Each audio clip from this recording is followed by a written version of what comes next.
धन्यवाद मान्यवर, आपने रेल मंत्रालय के बजट पर मुझे अपनी बात कहने का अवसर दिया। मान्यवर, आज जब मैं सदन में आ रहा था, बिहार के बहुत सारे लोग, नौजवान साथी घर पर मिलने आए और उन्होंने अपनी पीड़ा व्यक्त की। मान्यवर, 2019 में उन्होंने रेलवे भर्ती बोर्ड के द्वारा निकाली गई परीक्षा में प्रारंभिक परीक्षा पास कर ली, मुख्य परीक्षा पास कर ली, चिकित्सा की जांच पास कर ली और 2019 से लेकर आज तक 3 साल हो गए। मान्यवर, 8 से 10 हजार नौजवान ऐसे हैं जिनको नियुक्ति नहीं मिली, जिनको आज तक ज्वाइनिंग नहीं मिली। यह बेरोजगारों के प्रति आपका रवैया है, बहुत ही दुर्भाग्यपूर्ण और पीड़ादायक है। और जब वो रेलवे भर्ती से पीड़ित नौजवान छात्र प्रयागराज में सड़कों पर उतरते हैं, पटना में सड़कों पर उतरते हैं, तो आप अपने ही देश की धरती पर उनके साथ दुश्मनों जैसा व्यवहार करते हैं। आंसू गैस के गोले छोड़ते हैं, लाठियों से उनको पिटवाते हैं, घर में घुस घुस के उनको मरवाते हैं, पिटवाते हैं। ऐसा व्यवहार करते हैं जैसे मालूम पड़ रहा है कि वो दुश्मन देश के नागरिक हैं। ये इस देश के नौजवानों के साथ खिलवाड़ मत कीजिए। और बेरोजगारों के प्रति आपका रवैया क्या है? हर जगह रेलवे में मानव ठेका प्रथा घुसेड़ दिया गया है।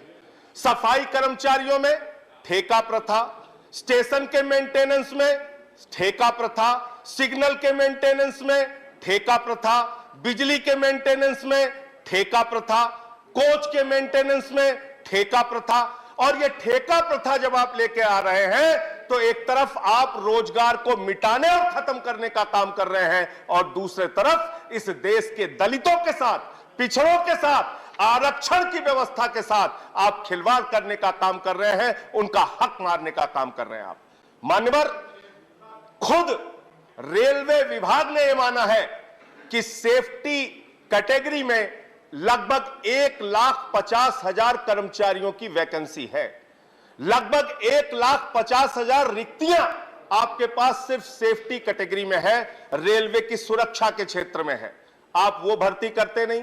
आपके पास मेंटेनेंस के क्षेत्र में या जिन क्षेत्रों में रेलवे में भर्तियां खाली है, वहां पे आप भर्ती क्यों नहीं करते?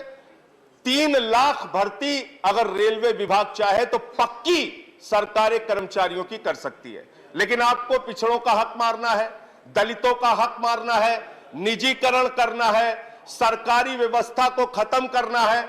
हमारे मंत्री जी ने बयान दिया, मुझे बड़ी प्रसन्नता हुई। मान्यवर, इन्होंने कहा निजीकरण नहीं होगा।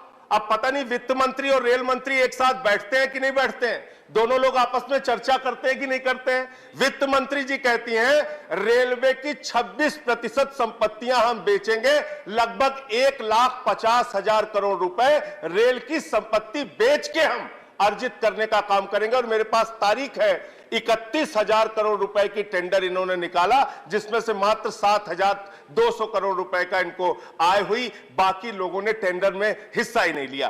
तो आप एक तरफ लोगों के बीच में तो ये कहते हैं कि हम निजीकरण नहीं करेंगे, लेकिन निजीकरण करने के लिए जितनी भी आप योजनाएं ला सकते हैं रेलवे के अंदर, वो लाने का काम करते हैं। दूसरी बात मान्यवर, मैं इनका पढ़ रहा था कि रेलवे में पिछले 5 वर्षों से लगातार आमदनी में कमी आ रही है। लगभग 7.8% इनकी आमदनी घटी है।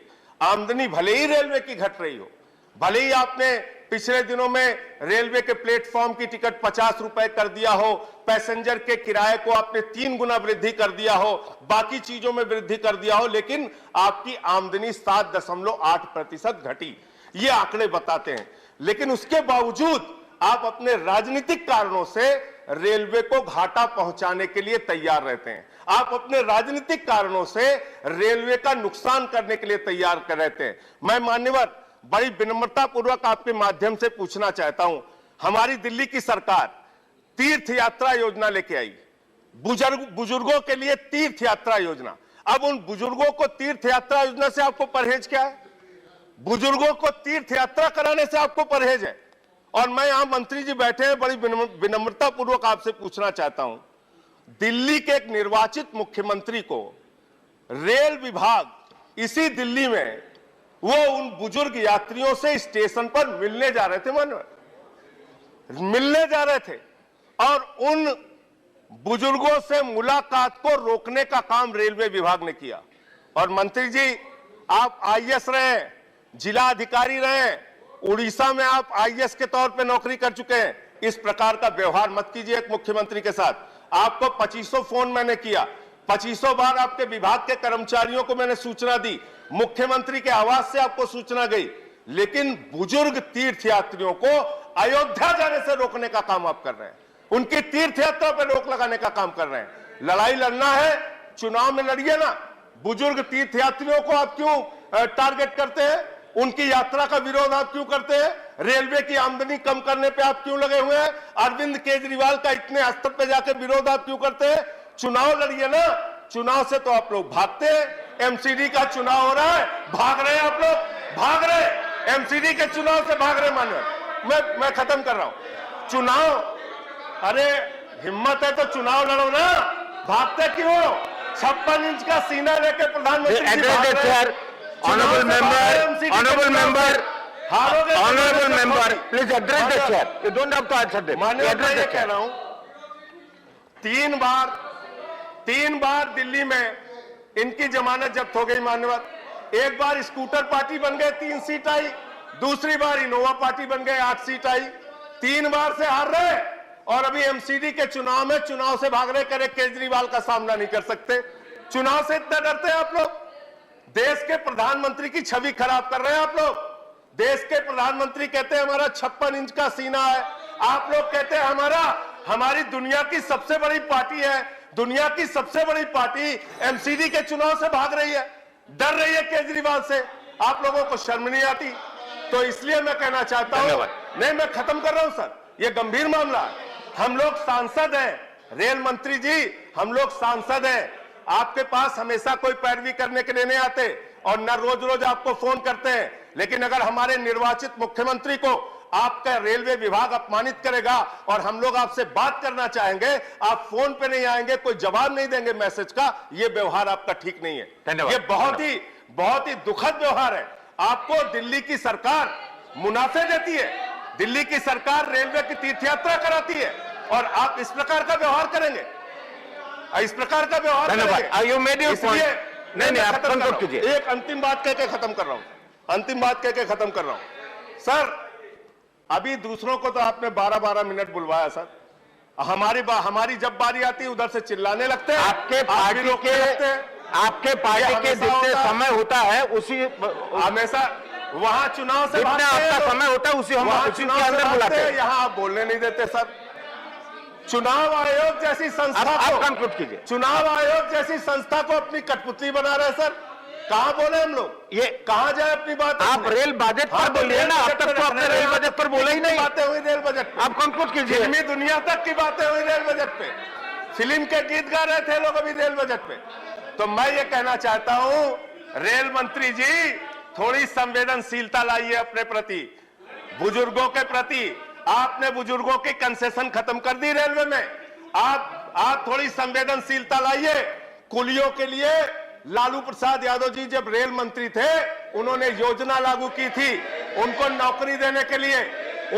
अब देखो कुलियों का भी विरोध कर रहे हैं सर, कुलियों का भी विरोध कर रहे हैं। आप समाप्त कीजिए। आप नहीं, गरीब आदमी का आप समाप्त कीजिए। गरीब आदमी का विरोध कर रहे हैं। आपका समय हो चुका। सबका विकास कहते हैं लोग।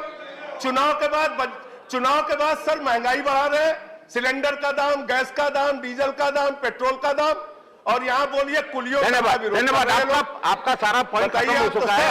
अब मैं कह रहा हूं, देश के पूर्व रेल मंत्री ने इस देश के कुलियों के लिए, जिनके ऊपर एक फिल्म बनी थी, गाना था, सारी दुनिया का बोझ हम उठाते हैं, उन बोझ उठाने वालों के लिए देश के रेल मंत्री लालू प्रसाद यादव जी ने नौकरी देने की व्यवस्था की थी। आज वो मारे फिर रहे हैं, एप्लीकेशन देते हैं, धन्यवाद, खाते हैं, स्पीकर जवाहर सरकार सुनते। तो इसलिए इस देश के जवाहर सरकार जी साथ खिलवाड़ मत कीजिए। आप लोग तो पकौड़ा योजना पहले जवाहर सरकार जी अभी यूपी के नौजवानों को इन लोगों ने कहा मान्यवर, यूपी के नौजवानों को जाके प्रधानमंत्री ने कटोरा योजना दे दी। पहले पकौड़ा योजना, अभी धन्यवाद धन्यवाद अरे Sorry. हारे नहीं नहीं नहीं दिस इज नॉट दैट हारे हो ना। नहीं धन्यवाद next speaker is I am calling the next speaker नहीं नहीं नहीं ऐसे नहीं ये ऐसे डिबेट नहीं होता है प्लीज बी सीटेड हाँ नहीं आपका खत्म हो चुका है जवाहर सरकार आप बोलेंगे you want to speak mister Jawahar Sarkar please नहीं आपका समय खत्म हो चुका है जवाहर सरकार आप जवाहर सरकार का टाइम ले रहे हैं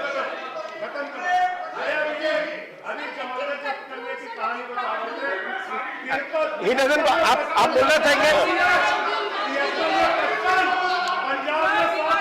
if you do not want to speak I am call another speaker